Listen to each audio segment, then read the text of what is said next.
Hello everyone, my name's John, I'm the Geeky Fanboy, and welcome back to Doctor Who's most recent series, or season 1, or series 14. We'll see how I title it. Yes, we're back with episode 3, Boom, written by Stephen Moffat. So, as always, I'm going to try and talk the first couple of minutes spoiler-free in case you haven't seen the episode yet, and then I'm going to jump into spoilers, but don't worry, I'll give you a warning beforehand. And now, let's jump into the review. So, this is episode 3 for the new Doctor, for Ncuti Gatwa's Doctor, written by Stephen Moffat. Now, Stephen Moffat, I was not absolutely excited for him to see him come back, because while I do enjoy many of his episodes, for example, The End of the Child and Doctor Dance are my favorite episodes from my favorite Doctor. He has written some really good episodes. However, him as a showrunner, like that time period of the show, was not my favorite. Then there was this whole stuff with Sherlock going on. So, like, generally speaking, I have very mixed feelings about the man and his writing. Because when he's good when he's allowed to write like one-off stories, like one shots essentially. He's not that good when he's allowed to do like entire story arcs, as you saw within some of his larger stories of Doctor Who and also with Sherlock. So in this case though, we have a one-off episode, a one-shot episode that he gets to do, which I thought was okay, let's give him a chance and see what's going on.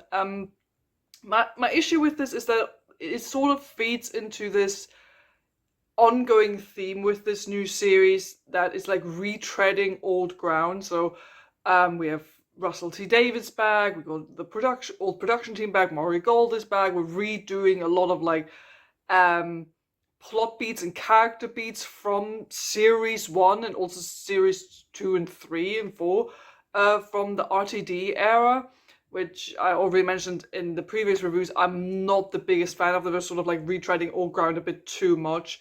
And now we're also bringing some of the favorite guest writers back, like Stephen Moffat, which is also feeding into this theme again, where I'm like, come on, I know you ran this show before, but come on, give me new stuff, give me new people, give me new storylines.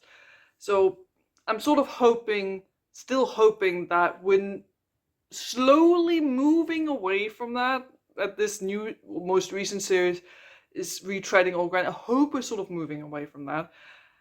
But now we have Stephen Moffat coming back for this episode, writing the story of Boom.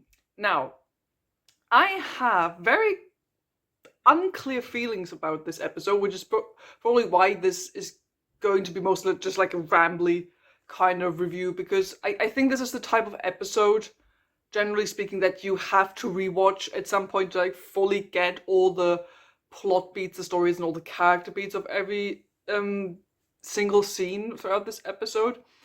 But general thoughts on it. Did I enjoy it? Yes, I think so. This is arguably maybe the best episode yet of the most recent series. I already quite enjoyed The Devil's Court, which was episode 2. Wasn't the biggest fan of Space Babies.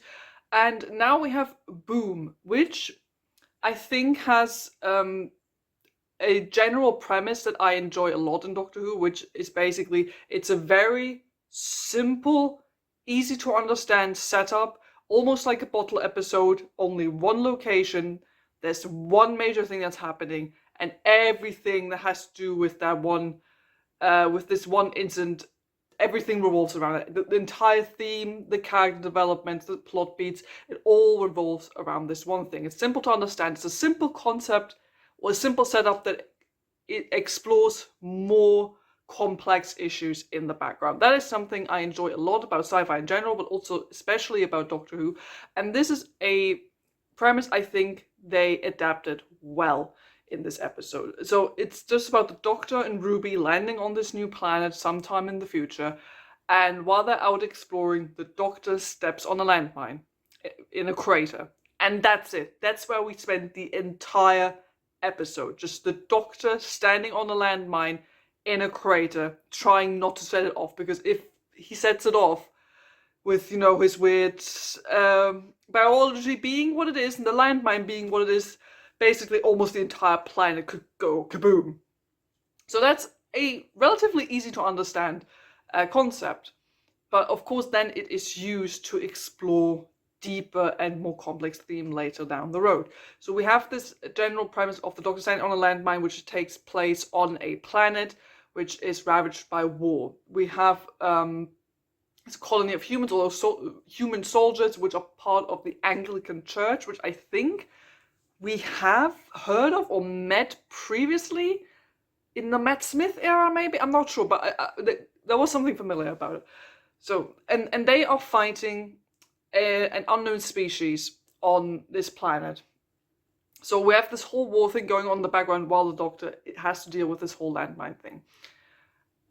And the entire, not the entire story, but a lot of it hinges in this episode on the Doctor and Ruby, but especially Doctor, it hinges on their reaction to things, what they're doing. And the performances in this episode, especially from Ncuti Gatwa, because the Doctor is like front and center in this episode because he's the one in trouble.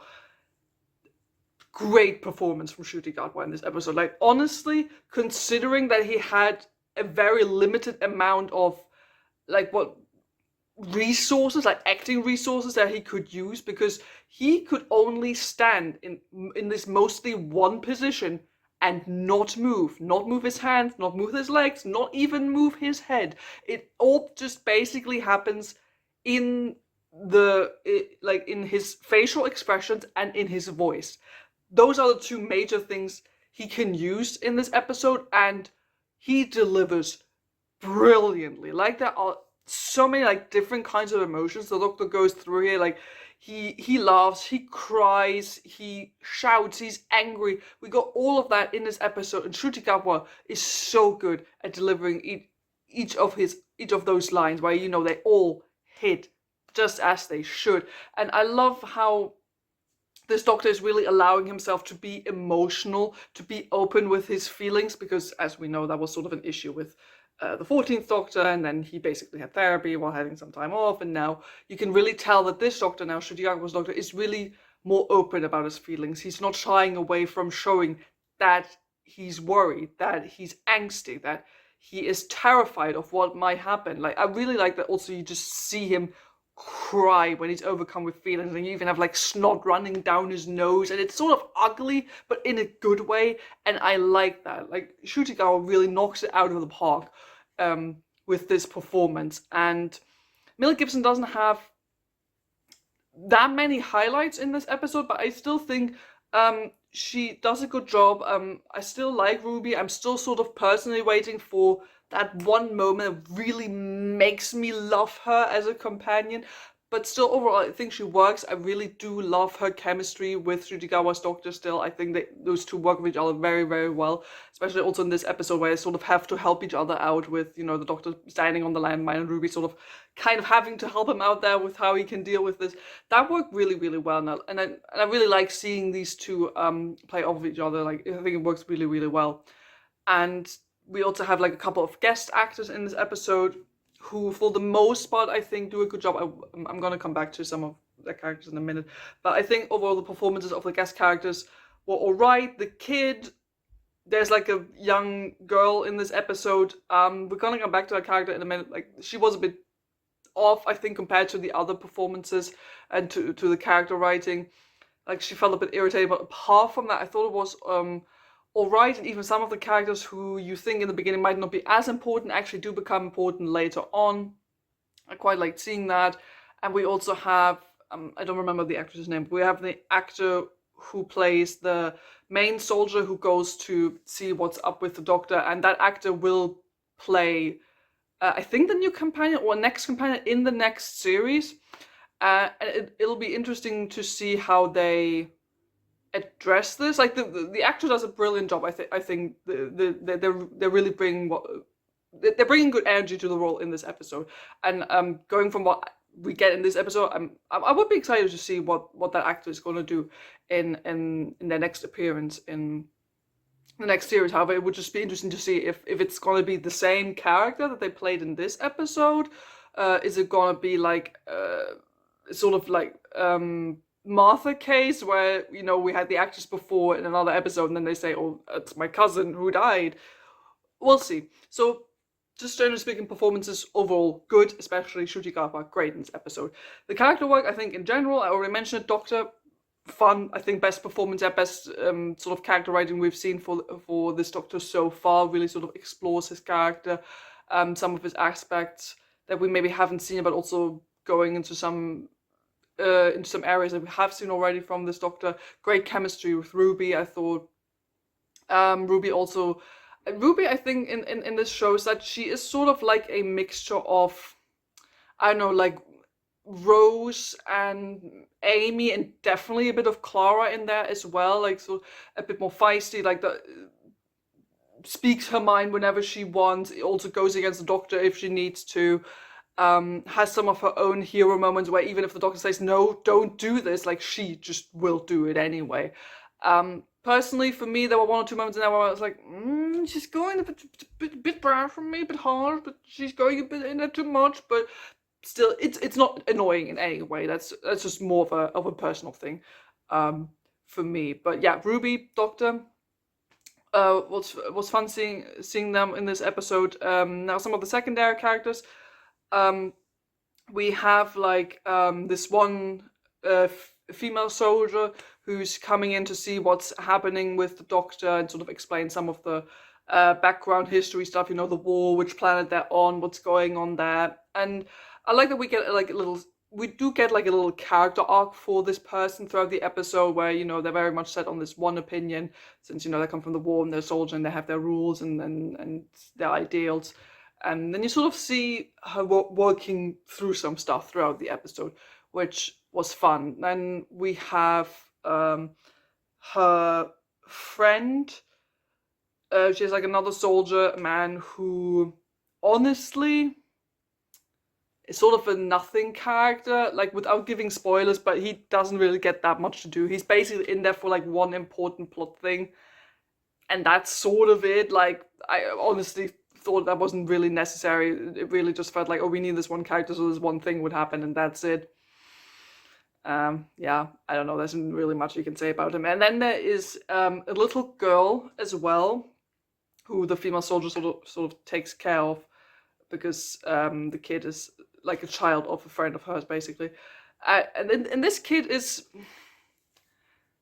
That kid was irritating. Like, I've seen some people say that maybe the character was written to be younger but had to be played by an older child actor, because this character is very much written with the sort of, daddy, yeah, gonna come see daddy, and oh no, what's happened? Like, that's sort of the vibe you get from the writing, but then the kid who plays her is like, I don't know, 12, at least 12 or something.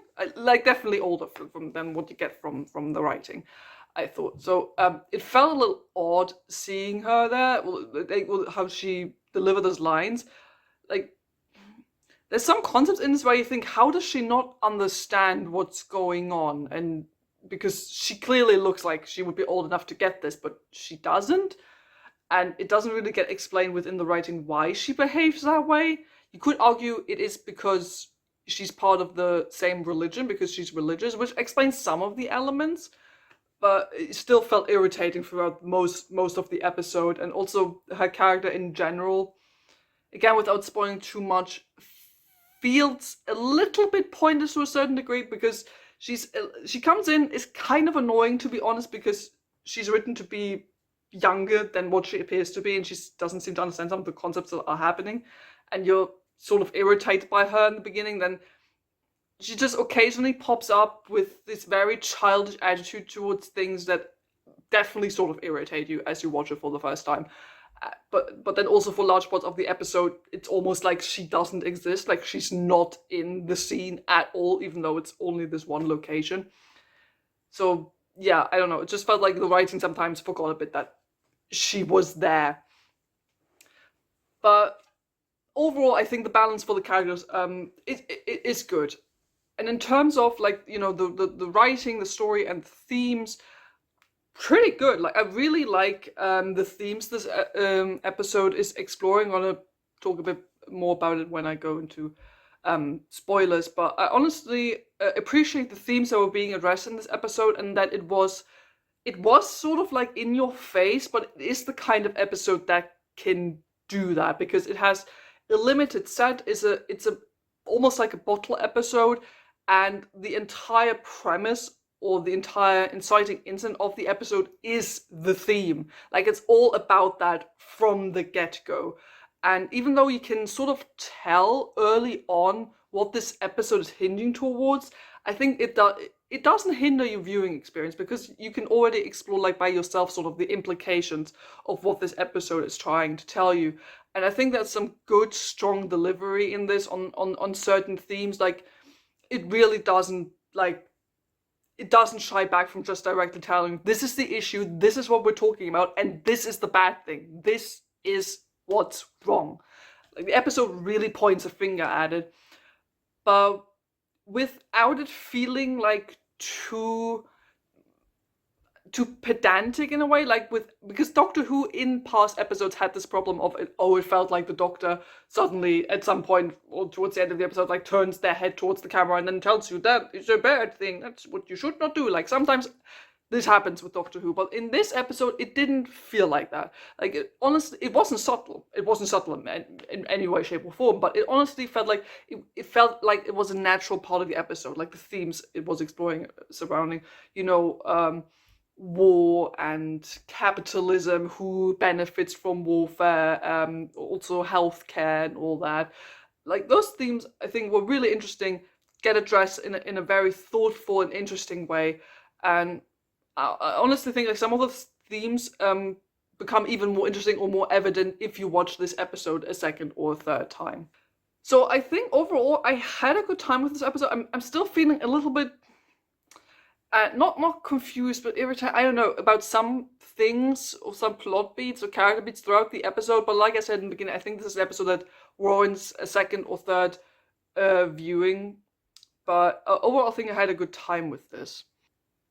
So those were my mostly spoiler-free thoughts. Just for some deeper things, I would like to jump into some spoiler territory, so in case you haven't seen the episode yet, turn the video off now and come back later. So just a couple more thoughts that I want to run by you real quick here, because we were talking about the themes of the episode. Honestly, I really appreciated that Doctor Who did this kind of thing, that, we're setting this whole thing in a war, and then it's all about, the benefits, the financial benefits of warfare and healthcare. And of course, like, the twist of this episode is that turns out these soldiers, the Anglican soldiers, are fighting no one, which is a twist I personally called pretty early.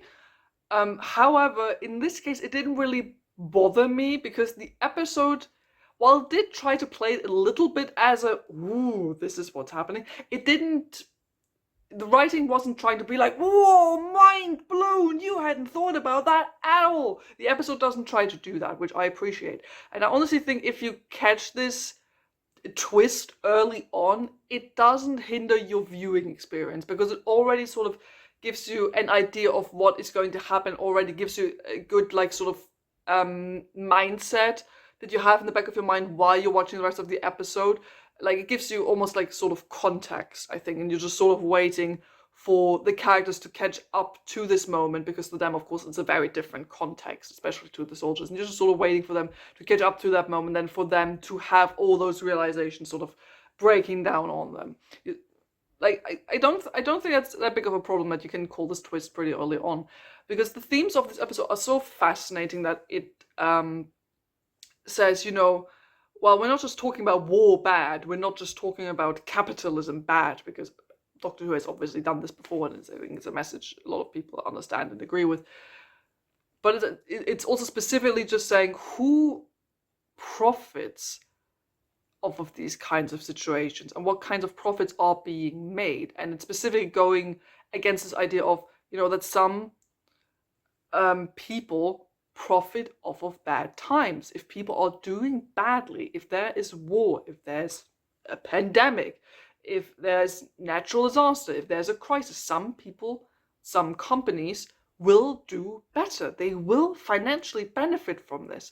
And in some cases, that's just how it is. But in this case, it's driven to an extreme, where it says, no, in this case, those people are specifically perpetrating this war or advancing this war, which isn't even real to the soldiers because the soldiers are fighting nothing, but the company, or Villengard in this case, is purposefully keeping this war alive, essentially, so they can make a profit. They knowingly have people die, so they will keep buying their stuff, so more people will die, so more people buy their stuff, etc., etc., etc. So this is really driven to an extreme, and this is, I think, what Doctor Who and sci-fi in general should be and can be really, really good at. That you take this one idea that we do have in the real world, but take it to an extreme. Because this is a situation we do not have in the real world. We don't have wars where someone fights absolutely nothing, like some stuff that doesn't exist. But we very clearly, obviously, have this problem of, people benefit financially from bad situations, also especially from stuff like war. I mean, we see this kind of stuff especially happening right now across the world. And I like the Doctor Who sort of just like points a finger at it and drives it to an extreme and just says, this is just the worst case, essentially, that we have this company, this firm that just basically invents an entire war against no one so they can make a profit and are willingly including the death of thousands, if not even millions of people, just so they can make a profit off of that. Like, brilliant. I love it. This is exactly the kind of exploration of a theme that sci-fi, and especially also Doctor Who, should do and is good at. So that was really brilliant. And the second theme that sort of runs throughout this episode is this idea of faith, of religion, because it's the Anglican soldiers. And I was honestly a bit surprised by how harshly this was addressed by the Doctor himself, because there is this moment in the episode where he confronts the soldier who who's been talking to them, and he says to her, oh yeah, faith is just an excuse so you don't have to think for yourself, and then he goes on about it. And I honestly didn't expect that he would go in, or that the writing would go in so hard with their messaging being like, stupid religion, organized religion, faith, and blah blah blah. And I don't know, it felt a bit weird. I'm not a religious person myself. I used to be when I was a teenager, but haven't been for many, many years. But it felt a little weird to so explicitly hear this from the protagonist of the show, to be like, oh, religion or faith is bad, and it's just a bad excuse so you can do these things, basically. And it's a slippery slope, because this is something sci-fi often does, that they sort of like just discredit this idea of faith or organized religion or something. I'm not saying that this can't happen. Obviously, many bad things have happened in the name of religion. Sometimes people do use religion as a shield for many bad things. But obviously, there are also good sides to religion, And I was a bit surprised by how poignantly the Doctor was actually for most of this episode, to be like that he was connotating this mostly in a negative way. Had surprised me a little bit, honestly. I didn't expect. I was really sitting there like, oh wow, oh okay. Did not expect that, but all right. But then we get towards the end of the episode. The Doctor sort of backpedals on that a bit and says, I might not, like, he said something along the lines of, I might not like the idea of faith, or I might not like the faith, but that doesn't mean I don't need it. Which, I mean, fair is a bit of a compromise, I guess, but also sort of felt a little bit, like I said, like a bit backpedaling. Like the episode was just, or the Doctor was just trying to be like, oh yeah, no, we said this bad thing, but oh no, not everything, and of course there's the good stuff. I don't know. Also because I thought, well, the Doctor shouldn't have to backpedal on his opinion. He could have just apologized for being too harsh in that moment, but he could have just still stood by this idea of that he's not really like a man of faith, or, well, not specifically religion anyway, but I don't know. It just felt a little bit like tagged on at the end, that the Doctor was like, oh yeah, but just in case. Yeah, I don't know, that felt a bit odd. And just some other minor things just to run by you real quick. Just to jump back to some of the characters. So I already talked about the daughter, who honestly felt a bit off, because she didn't seem to understand what death is, especially also in regards to her father. and she's written in a very irritating sort of way where honestly, especially when the episode gets a bit more tense or something, and she was just like screaming for her dad, like she didn't really understand the seriousness of the situation. I was like, what the hell are you doing, girl? Like, honestly irritated me a little bit. But then, same as with the doctor that I mentioned, like, this girl at the end sort of gets this line where she says, oh, I know he's dead, but he's not gone, essentially. Which is like, oh, so she does understand what death is, but she just views it very differently because of her faith.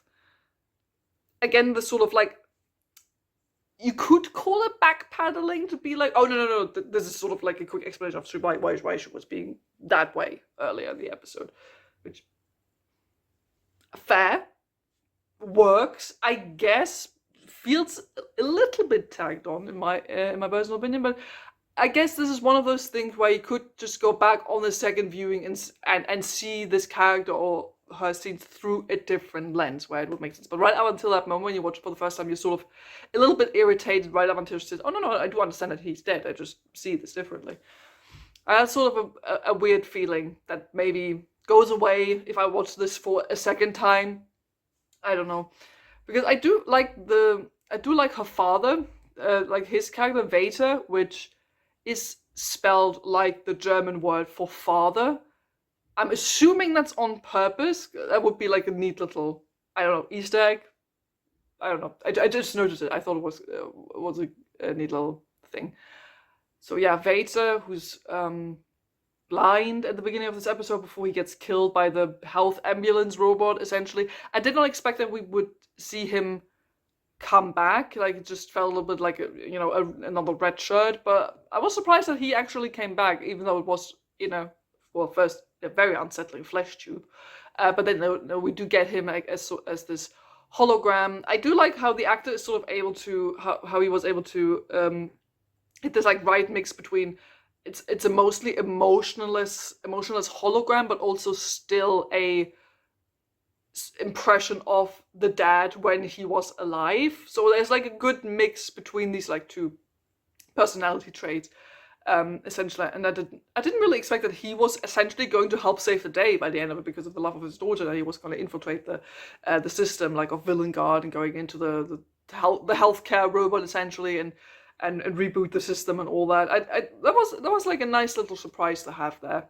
And the other character who also dies in this episode is, like I mentioned, the friend of the soldier woman, who honestly just felt pointless. Like, he's, first off, they do this whole, like, he has an unrequited crush on her, which, why?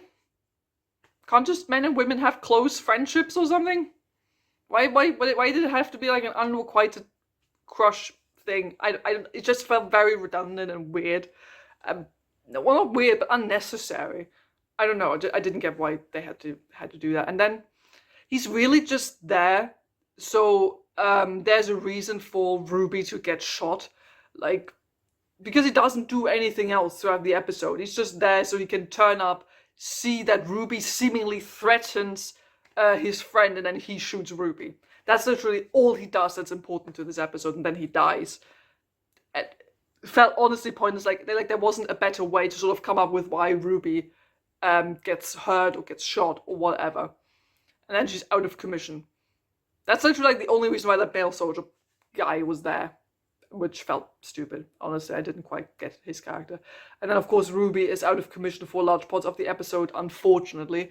I mean, it gives Shujigawa sort of a bit more opportunity to shine as a character in this episode, I guess. But it also was a detriment to like Ruby because she was out of commission for a large part of this episode, and sort of the dynamic was sort of missing a bit towards like the second half of the episode. I think overall, this could be an early, am I gonna say an early highlight for this series? Maybe, like, considering that that Stephen Moffat for me is usually very hit or miss. I think this is definitely one of his better episodes, and basically just proves that he is the best when he's just allowed to write like one-off stories. basically. But I did have a good time with this. I think there's still some feelings I have to sort out about this episode, which I think, again, I think I would feel more clear about this if I did like a second or even a third viewing of this episode. But I still think overall this was a good solid episode. Could get like a 7 or 8 out of 10 if we had to put a number on it. Solid episode.